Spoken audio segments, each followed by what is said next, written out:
ನಮಸ್ಕಾರ ಸ್ನೇಹಿತರೆ, 24ಗೆ ಸ್ವಾಗತ. ನಾನು ಮಾರುತಿ ಬಣ್ಣಗಳು. ಇವತ್ತು ನಮ್ಮ ಕರ್ನಾಟಕ ಜರ್ನಲಿಸ್ಟ್ ಯೂನಿಯನ್ ಮತ್ತು ಕರ್ನಾಟಕ ಪತ್ರಕರ್ತರ ಸಂಘ ಮತ್ತು ಗೋವಾ ಜರ್ನಲಿಸ್ಟ್ ಯೂನಿಯನ್ ಸೌಜನ್ಯದಲ್ಲಿ ನಮ್ಮ ಎಕ್ಸಿಕ್ಯೂಟಿವ್ ಮೀಟಿಂಗ್ ನಡೀತಾ ಇದೆ. ಆ ಮೀಟಿಂಗಲ್ಲಿ ನಮ್ಮ ಬೆಳಗಾವಿ ಸಂಸದರಾದ ಈರಣ್ಣ ಕಡಾಡಿ ಸಾಹೇಬರು ಬಂದಿದ್ದಾರೆ. ಅವ್ರ ಜೊತೆಗೆ ಸ್ವಲ್ಪ ಮಾತಾಡೋಣ. ಸರ್ ನಮಸ್ಕಾರ. ನಮ್ಮ ಜರ್ನಲಿಸ್ಟ್ ಯೂನಿಯನ್ಗೆ ಬಂದಿದ್ದೀರಾ ಅಪರೂಪವಾಗಿ, ಅದು ಗೋವಾದಲ್ಲಿ ಬಂದು ನಮ್ಮ ಬೆಳಗಾವಿ ಮತ್ತು ಕರ್ನಾಟಕ ಜನತೆಗೆ ಏನು ಹೇಳ್ತಾರೆ? ಕಳೆದ ಹಲವಾರು ಬಾರಿ ನಮ್ಮ ಸ್ನೇಹಿತರಾಗಿರ್ತಕ್ಕಂಥ ಮತ್ತು ಪತ್ರಕರ್ತರಾಗಿರ್ತಕ್ಕಂಥ ಮುರುಗೇಶ್ ಶಿವಪೂಜೆಯವರು ಭಾಳ ಸಲ ನನಗೆ ಆಹ್ವಾನ ಕೊಟ್ಟಿದ್ದರು, ನೀವು ಬರಬೇಕು, ಇನ್ನೊಂದು ಕಾರ್ಯಕ್ರಮ ಇದೆ ಅಂಥೇಳಿ. ಬೇರೆ ಬೇರೆ ರಾಜ್ಯಕ್ಕೆ ನನಗೆ ಹೋಗ್ಲಿಕ್ಕಾಗಿರಲಿಲ್ಲ.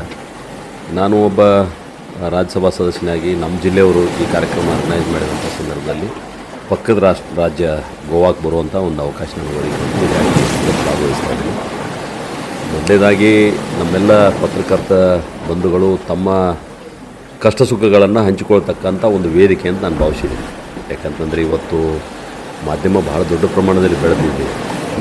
ಮೊದಲು ಒಂದು ಕಾಲದಲ್ಲಿ ಕೇವಲ ಪ್ರಿಂಟ್ ಮೀಡಿಯಾ ಮಾತ್ರ ಇತ್ತು, ಅದಾದಮೇಲೆ ಎಲೆಕ್ಟ್ರಾನಿಕ್ ಮೀಡಿಯಾ ಬಂತು, ಅದಾದಮೇಲೆ ಈಗ ಸೋಷಿಯಲ್ ಮೀಡಿಯಾ ಬಂದಿದೆ.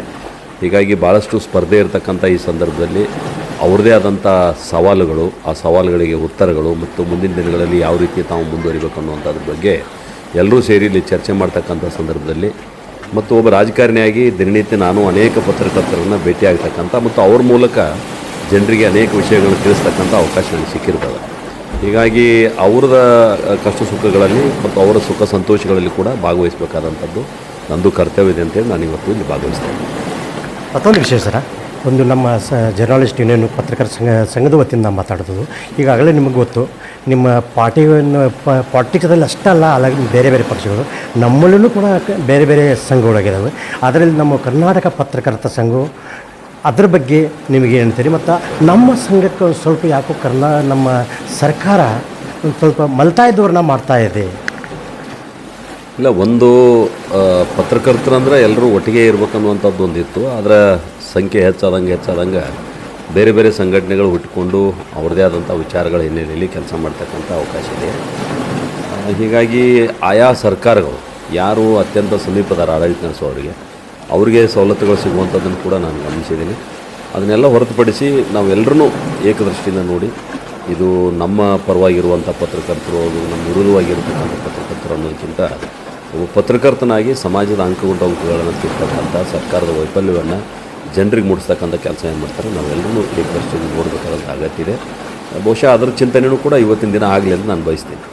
ಕರ್ನಾಟಕ ಪತ್ರಕರ್ತರ ಸಂಘದಿಂದ ಆ್ಯಕ್ಚುಲಿ ಇದು ನ್ಯಾಷನಲ್ ಕಾನ್ಫರೆನ್ಸ್ ಇರೋದರಿಂದ ಪೈಲಿ ನಮ್ಮ ಕರ್ನಾಟಕದಲ್ಲಿ ಇತಿಹಾಸದಲ್ಲಿ ಮೊದಲೇ ಬಾರಿಗೆ ನಮ್ಮ ಕರ್ನಾಟಕ ಹೋಸ್ಟ್ ಮಾಡ್ತಾಯಿದೆ. ಗೋವಾದಲ್ಲಿ ಕಾರ್ಯಕ್ರಮ ಇರ್ತಾರೋದ್ರ ಬಗ್ಗೆ ನಿಮ್ಮ ವಿಚಾರ ಇದೆ? ಕರ್ನಾಟಕ ಆತಿಥ್ಯವನ್ನು ಕೊಟ್ಟರೂ ಕೂಡ ಗೋವಾ ಪ್ರವಾಸಿಗರ ಸ್ವರ್ಗ. ಕೇವಲ ಪತ್ರಕರ್ತರು ಬಂದು ಒಂದಿಷ್ಟು ಯಾವುದೋ ವಿಷಯಗಳನ್ನು ಮಾತಾಡಿ ಹೋಗೋದಕ್ಕಿಂತ ಒಂದು ಸಲ ಅವರು ರಿಲ್ಯಾಕ್ಸ್ ಮೂಡ್ನಲ್ಲಿ ಇಲ್ಲಿ ಬಂದು ಗೋವಾದ ಸೌಂದರ್ಯವನ್ನು ಸವಿದು ಪ್ರವಾಸಿ ಏನು ಅನುಕೂಲತೆ ಇದಾವೆ ಅದನ್ನೆಲ್ಲ ನೋಡ್ಕೊಂಡು ಹೋಗಲಿ ಅಂತೇಳಿ ಬಹುಶಃ ಇದನ್ನು ಆರ್ಗನೈಸ್ ಮಾಡಿದ್ದಾರೆ ಅಂತ ನನಗೆ ಅನಿಸ್ತದೆ. ಒಂದು ಒಳ್ಳೆಯ ಸ್ಥಳದಲ್ಲಿ ಮಾಡ್ತಾಯಿದ್ದಾರೆ. ತಾವು ಕೂಡ ತಮ್ಮ ದಿನನಿತ್ಯದ ವೃತ್ತಿ ಒತ್ತಡವನ್ನು ಬಿಟ್ಟು ಆರಾಮಾಗಿ ಇಲ್ಲಿ ಒಂದಿಷ್ಟು ಎಂಜಾಯ್ ಮಾಡ್ತಕ್ಕಂಥ ಒಂದು ಅವಕಾಶ ಸಿಕ್ಕದೆ. ನಮಗೆಲ್ಲ ಶುಭವಾಗಲಿ ಅಂತ ನಾನು ಶುಭ ಅನ್ಕೋತೀನಿ. ಕರ್ನಾಟಕ ಸರ್ಕಾರದವರು ಗ್ರಾಮೀಣ ಪತ್ರಕರ್ತರಿಗೆ ಒಂದು ಏನೋ ಪಾಸ್ ಕೊಟ್ಟಿದ್ದೀವಿ ಅಂತ ಅಂತಾರೆ ಸರ್. ಈಗ ಅವರು ನಮ್ಮ ಸಿ ಎಂ ಸಾಹೇಬರು ಅನೌನ್ಸ್ ಮಾಡಿದ್ದಾರೆ. ಆದರೆ ಇದಕ್ಕೂ ಪೂರ್ವದಲ್ಲಿ ಒಂದು ಹೆಣ್ಣು ಮಕ್ಕಳಿಗೆ ಆಧಾರ್ ಕಾರ್ಡ್ ತೋರಿಸಿಕೊಂಡು ಬಸ್ನಲ್ಲಿ ಎಲ್ಲೆಲ್ಲಿ ಹೊಂಟಿದ್ದಾರೆ. ಆದರೆ ನಮ್ಮ ಪತ್ರಕರ್ತರು ಸರ್ ಅವ್ರಿಗೆ ಏನೂ ಇರಲ್ಲ ಸರ್, ಪೇಮೆಂಟ್ ಇರಲ್ಲ, ಏನೂ ಇರಲ್ಲ. ಪಾಪ ಅವ್ರು ಎಲ್ಲೆಲ್ಲಿ ತಿರೋದು ಅಂಥವ್ರಿಗೆ ಎಂದೂ ಕೊಡಬೇಕಿತ್ತು. ಮತ್ತು ಅದಕ್ಕೆ ಏನು ಡಿಫ್ರೆನ್ಸ್ ಸರ್? ಯಾಕೆ ಈ ರೀತಿ ಮಾಡ್ತಾಯಿದ್ದಾರೆ? ಒಂದು ಸರ್ಕಾರ ಕೇವಲ ವೋಟ್ ಬ್ಯಾಂಕ್ಗಳ ಆಧಾರ ಮೇಲೆ ಈ ರೀತಿ ಯೋಜನೆಗಳನ್ನು ಘೋಷಣೆ ಮಾಡಿದಾಗ ಹೀಗಾಗ್ತದೆ. ಹೆಣ್ಮಕ್ಕಳಿಗೆ ನಾವೇನು ಶಕ್ತಿ ಯೋಜನೆ ಕೆಳಗಡೆ ಉಚಿತವಾಗಿ ಬಸ್ಗಳನ್ನು ಏನು ಕೊಟ್ಟಿದ್ದಾರೆ, ನಾನು ತಪ್ಪು ಅಂತ ಹೇಳೋದಿಲ್ಲ.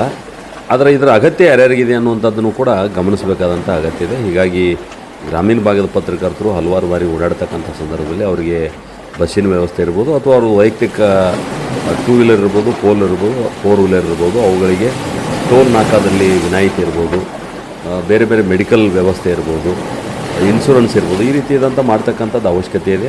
ಬರುವಂಥ ದಿನಗಳಲ್ಲಿ ಅದ್ರ ಬಗ್ಗೆ ಮುಖ್ಯಮಂತ್ರಿಗಳು ಗಮನ ಸೆಳೆತಕ್ಕಂಥ ಕೆಲಸ ನಾವು ನೀವು ಎಲ್ಲ ಸೇರೇ ಮಾಡೋಣ ಅಂತ ನನಗೆ ಅನಿಸ್ತದೆ. ಓಕೆ ಸರ್, ತುಂಬ ಧನ್ಯವಾದಗಳು ಈಗ ಬಂದಿದ್ದಕ್ಕೆ.